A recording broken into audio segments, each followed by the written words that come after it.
Hey, what is up everyone? In today's video, I'm going to show you how to update TikTok. Now, if you think your TikTok app hasn't been updated, then here's how you're going to do it.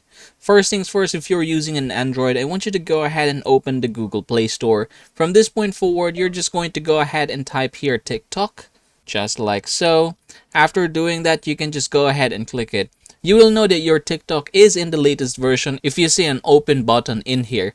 If it says update, then that means your TikTok app hasn't been updated. So what you're going to do is just basically tap on that. Now I'm going to go ahead and show you how it looks right now. So first things first, let's try to look for Facebook. Alright, there you go. As you can see, it says there update. That means this particular app hasn't been updated. But then again, if we are going to go back with TikTok, it says they're open. That means it is updated. So go ahead and just click that one if you want to update it. So congratulations everybody, that is how you're going to update TikTok.